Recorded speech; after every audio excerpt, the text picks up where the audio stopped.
Hello guys, मेरे YouTube channel में आप लोग का स्वागत है। तो आज हम क्लास 11th प्रश्नावली 3.1 का आज हम 6 क्वेश्चन को इस वीडियो में डिटेल में समझेंगे। हालांकि मैंने 1 से लेकर 5 तक ऑलरेडी कंप्लीट करा चुके हैं।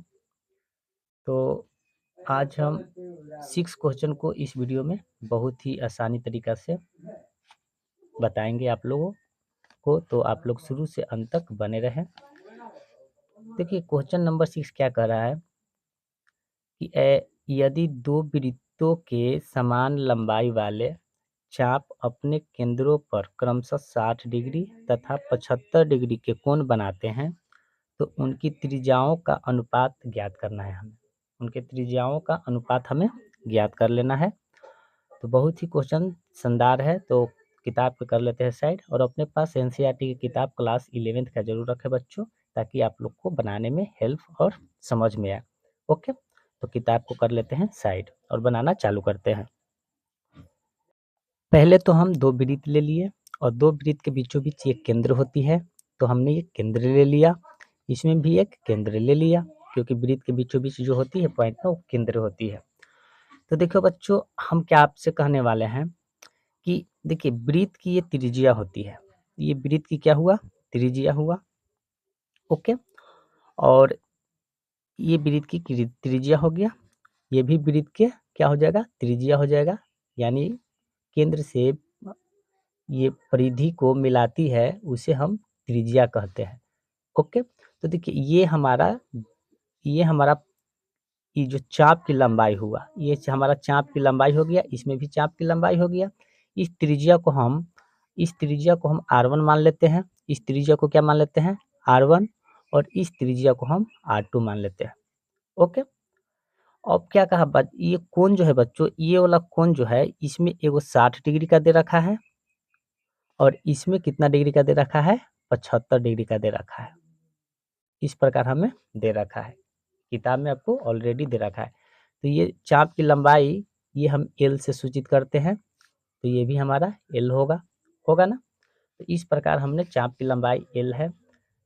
कोण तो हमें ऑलरेडी दे रखा है 60 डिग्री और दूसरा में वृत्त में दे रखा है 75 डिग्री।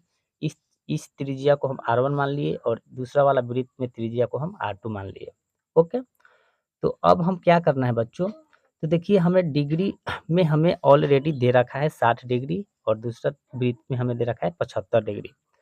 तो हमें रेडियन माप को निकाल देना है। हमें क्या निकालना है? रेडियन माप को निकाल देना है। तो देखिए रेडियन माप का फॉर्मूला क्या होता है? तो बच्चों रेडियन माप का फॉर्मूला तो आप लोग को बताया है कि रेडियन माप का फॉर्मूला होता है, यहाँ पे हमें रेडियन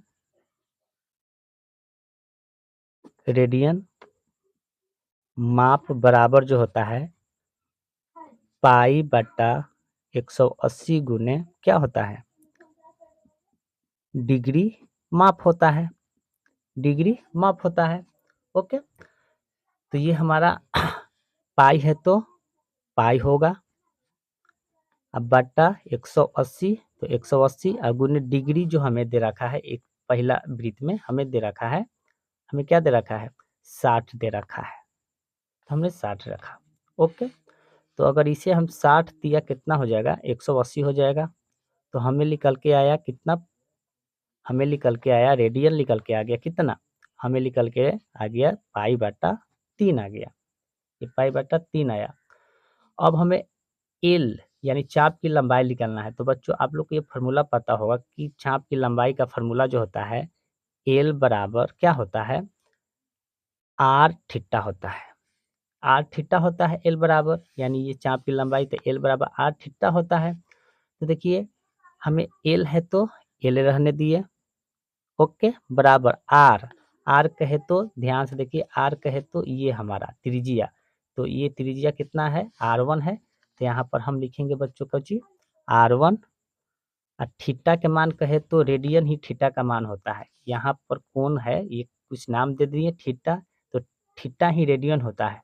तो हमें तो रेडियन कहे तो थीटा निकल के कितना आया है? हमें आया है पाई बटा कितना आया है? 3 आया है। पाई बटा 3 आया है। तो ये फिलहाल हमें समीकरण निकल के आ गया कितना बच्चों? ये हमारा समीकरण निकल के आ गया 1 निकल के आ गया। ये पहला वृत्त का समीकरण हमें कितना निकल के आया? 1 निकल के आ गया। ओके, अभी फिलहाल इसे ऐसे ही रहने देते हैं।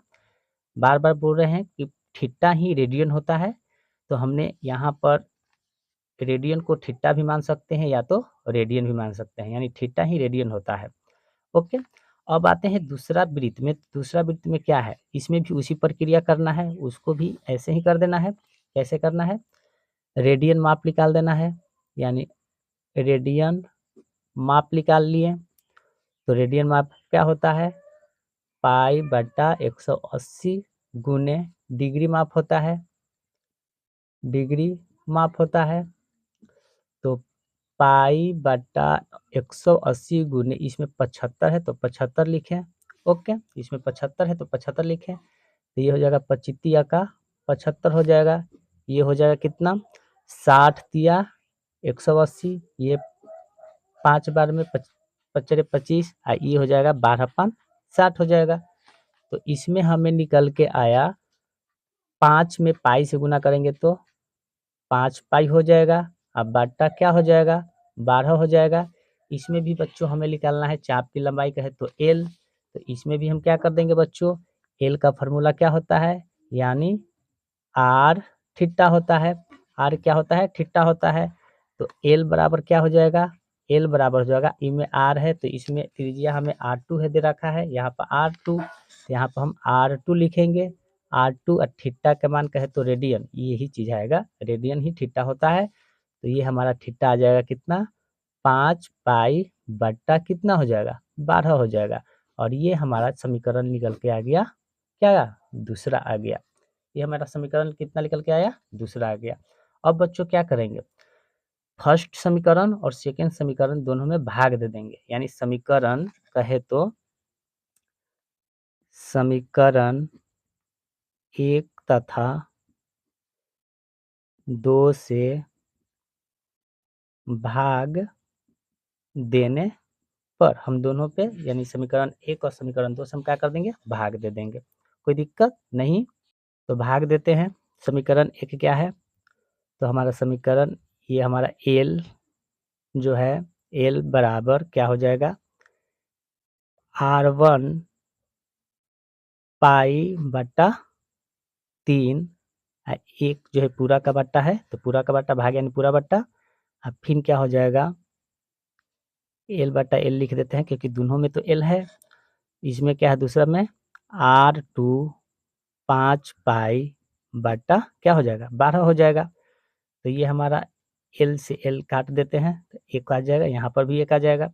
अब क्या करेंगे बच्चों? यहाँ पर देखिए, इसको हम क्या करेंगे कि R1 पाई बट्टा क्या है? 3 है, ये पूरा का बट्टा है, ये पूरा कहे तो ये बट्टा दिए हैं तो भागा, तो भागा को क्या में पलटाएगा? गुणा में, तो 12 चल जाएगा ऊपर, और R2 5 पाई आ जाएगा नीचे। तो पाई से पाई क्या हो जाएगा? खत्म होगा। 3 चौका 12 खत्म होगा। तो हमें आ गया क्या बच्चों? देखिए यहाँ पर एक है, यहाँ पर एक है, तो 1 बट्टा 1 बराबर क्या हो जाएगा? यहाँ पर अब R1 ये 4 है तो 4, अब बट्टा R2 ये 5 है तो 5 लिखे। ओके, इस प्रकार हम बनाते चल रहे हैं। अब क्या करेंगे बच्चों? अब हम इसको कहे तो तिरछा तिरछी हम अब इसको कर लेते हैं गुना। इसको कर लेते हैं तिरछा तिरछी गुना, क्रॉस मल्टीप्लाई कर लेते हैं। तो 1 में R1 और 4 से गुना करेंगे तो क्या होगा? R1 4 बराबर क्या हो जाएगा? R2 5 हो जाएगा। R2 5 हो जाएगा। तो इसको देखिए, R1 बट्टा R2 बराबर क्या होगा? ये 5 है तो हमने 5 लिखा, अब बट्टा 4 है तो 4 लिख लिए, इस प्रकार। तो इसको हम अनुपात में से नहीं लिख सकते, क्योंकि क्वेश्चन कह रहा है अनुपात में इसे चाप की क्या कह रहा है? छठा जो क्वेश्चन है कि उनकी त्रिज्याओं का अनुपात, ये हमारा त्रिज्या निकल के आया R1 R2, तो इनके अनुपात में कन्वर्ट कैसे कर देंगे? तो इसको अनुपात में से नहीं लिख सकते हैं, 5/4 को 5 अनुपात हमें 4 ऐसे भी लिख सकते हैं।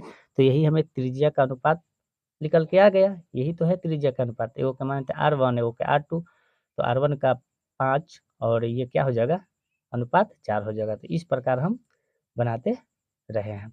कोई दिक्कत, कोई परेशानी नहीं है। ये बहुत क्वेश्चन ही अच्छा था, बहुत शानदार क्वेश्चन था, जो कि हम आपको इस वीडियो में बता दिए। तो आज की क्लास आप लोगों को कैसा लगा? अगर वीडियो अच्छा लगा हो तो लाइक, सब्सक्राइब एंड शेयर ज़रूर करें और अपने दोस्तों के साथ अधिक से अधिक शेयर करें। एक बात और बच्चों, ये सभी चीज़ आपको फार्मूला याद रखना चाहिए कि क्या होता है बच्चों। डिग्री तो सिंबल ऐसे होता है, क्योंकि बहुत भूमिका इस चीज़ में निभाता है। और मिनट का सिंबल ऐसे होता है, जो कि आपको बहुत भूमिका निभाने वाली है इस चैप्टर में। और सेकंड का सिंबल ऐसा होता है। तो ये चीज़ आपको ध्यान रखना है। इसे सेकंड बोलते हैं, इसे क्या बोलते हैं, सेकंड बोलते हैं। इसे मिनट के सिंबल है और ये हमारा डिग्री का सिंबल है। ये चीज़ को आपको बहुत भूमिका चैप्टर में प्रश्नावली 3.1 में, क्योंकि इसी पे सभी के सभी मैथ आपको कैलकुलेशन हो जाएगा। और डिग्री, रेडियन माप और डिग्री माप के तो ऑलरेडी आप लोग फार्मूला जानते ही हैं। जब नहीं जा रहे तो देखिए, डिग्री माप का फार्मूला ये होता है और रेडियन माप का फार्मूला ये होता है और डिग्री माप का फार्मूला जो बच्चों आप लोग को ये होता है। डिग्री माप बराबर जो होता है फार्मूला, यानी 180 ऊपर चल जाएगा, पाई नीचे आ जाएगा और गुने रेडियन होता है। ये होता है आपका डिग्री माप का फार्मूला और ये होता है आपको रेडियन माप का फार्मूला। तो ये सभी चीज़ें आपको याद रखना है, जो कि आपको प्रश्नावली 3.1 में बहुत काम करेगा। और जब ये आपको याद हो जाएगा तो आपके लिए बहुत ही आसान हो जाएगा। तो बच्चों, यहीं पे हम क्लास को समाप्त करते हैं। जय हिंद।